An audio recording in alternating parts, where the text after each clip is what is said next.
Yeah, so hi everyone. I'm here. I'm just going to tell you a little bit about my business and how climate change is affecting our business and some things we're doing to help mitigate climate change and be able to grow our vegetables all year round as we do.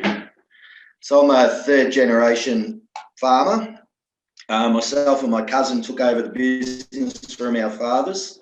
It's a family business. I've been growing vegetables for around 30 years.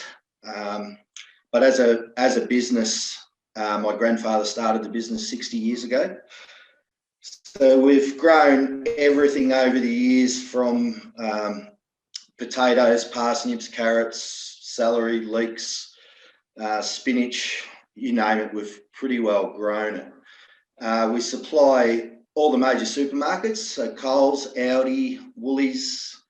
We have agents in every state of Australia distributing through the wholesale markets to places like fruit shops and restaurants. We also export to about 6 countries around the world, including Malaysia, Singapore, Hong Kong, Dubai, just to name a few. So we've been around for a long time and we've seen a lot of things change over the years. These days we've stuck to 4 main lines, which are celery, leeks and our mixed salads. We've seen a lot of things change over the years and over my time growing vegetables. So probably the biggest standout has been the extreme weather events that we have. You can see on a couple of slides there, there's on the right hand side, we've got some severe frost on top of our celery. So this is something that's probably happened about 4 or 5 times over the last 3 years, and we hadn't actually, it's been a rare event previously where you'd only see it, once every 20 years or something so severe in our area. The slide on the left is some celery that was planted this year in August, and you can see all the plants missing there. And that's basically, we had a really hot day in August that was very unexpected for us. Generally, we can plant it and water it and leave it to grow, basically. But it was a day that caught us off guard. We didn't expect it would be so hot so early in August. And yeah, as you can see, we've lost quite a lot of plants from that.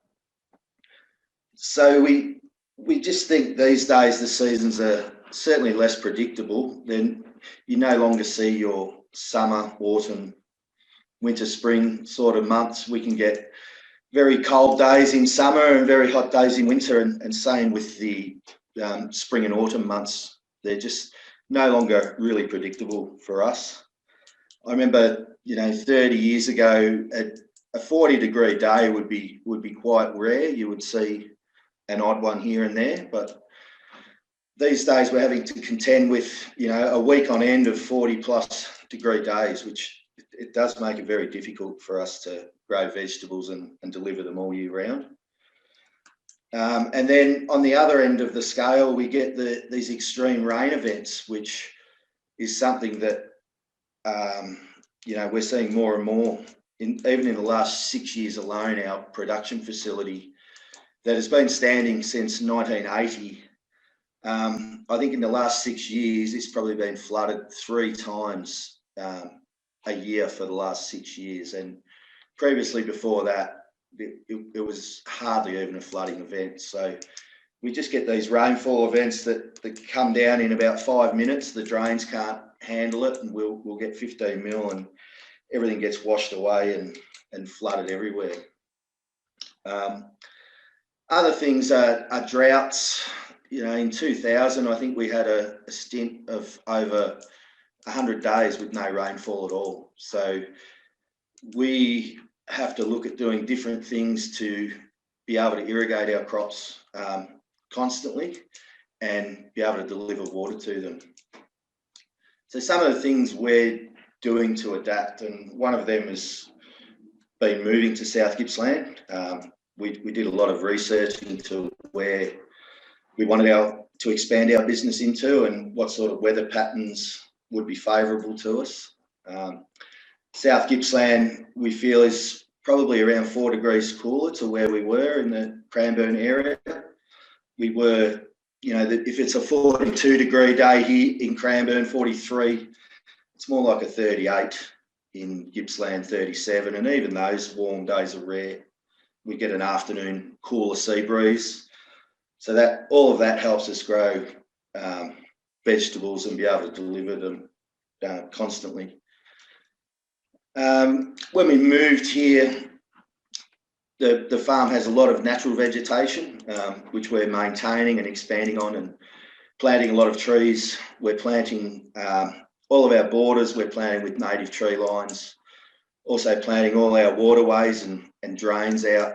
And this not only helps, you know, as wind breaks, to stop wind erosion, they create their own little microclimate around the blocks. Not so much when the trees are this size, but as they get bigger and grow taller, they can help keep the warm air in overnight, and vice versa, the cold air out on really cold days. So it just really helps us maintain a steadier temperature with all these trees around it. But also, you know, encourages the biodiversity of tree life, where we do a lot of IPM, where we use good bugs to control our bad bugs and our pests. So all of these native trees certainly help. Other things we do, as Trevor was saying, we try and keep our soil covered all of the time. Even after we've harvested a crop out, we plant straight down in a grass crop, and every year after our celery crops, we will plant a ryegrass crop just to keep our ground covered, as well as we're growing fibre, and the cover crops extract carbon from the atmosphere to grow, and then in turn we can put that cover crop, we mulch it up and put it back into the soil, and it just gives us more carbon, more fibre, and in turn it helps retain moisture in the soil. The soil will stay a lot wetter. We don't have to irrigate anywhere near as much as we otherwise would. So you can see on the right-hand slide, that's one of our,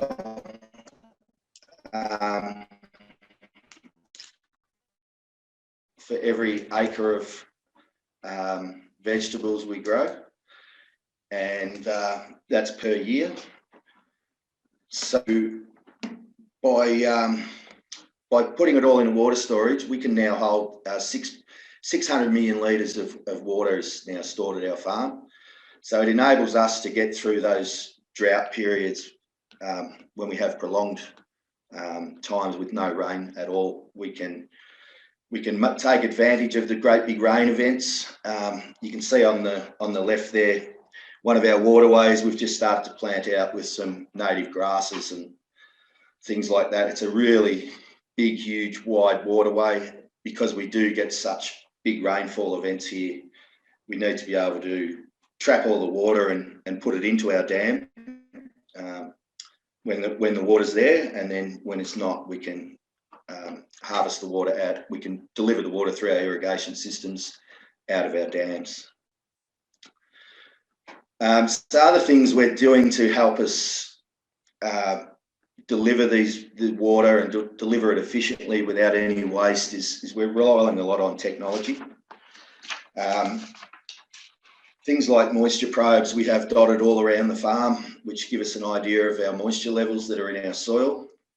We use weather stations on the farm that are all connected back to our irrigation system, as well as we have a predictive software programs that use our the BOM data as well as our weather station data from our farm, and they will model the amount of water that our crops will need over the coming weeks or months, and it can do a fairly accurate prediction. It works out the evapotranspiration of the plant on a daily basis, which is basically how much water the plant drinks, and will let us know and roughly predict how much water we deliver to those plants. You can see the top slide there, that's the screen for irrigation controller. Everything's laid out on a map, so you can see which lines are on, which are not on. We've got dam level gauges in there, so I can monitor the level of the dam. There's flow meters on all of the pipes, all of the pumping systems. You can see one of the pumps down the bottom there that delivers the water from the dam. But all in all, it gives us a very accurate irrigation of all of our plants, and we know what we're doing. We know how much we need to put on. The probes and everything stop us overwatering.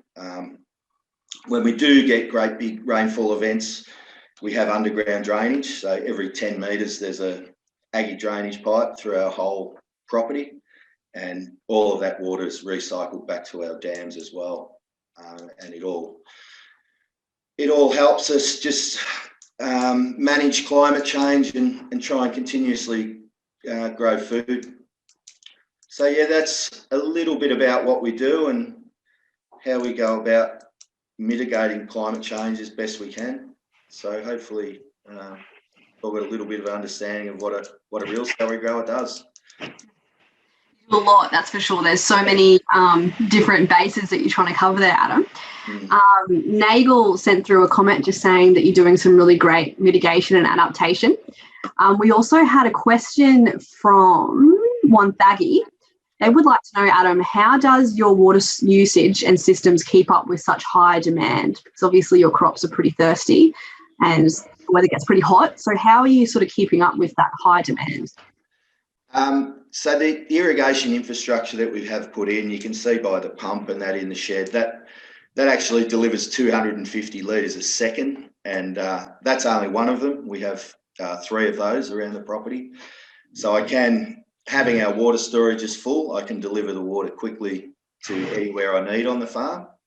But being where we are in South Gippsland, the rainfall is quite high and quite consistent really over the years. So we are easily able to fill our dams to capacity during the winter months, and then everything that's in our storages is enough for us to get through the whole summer without pumping any more water from other sources. So a lot of pumping, but you've got the capacity there. We do.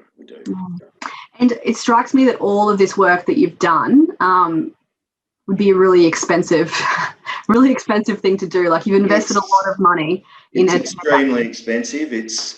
We spend about three times more on infrastructure than we actually pay for our land.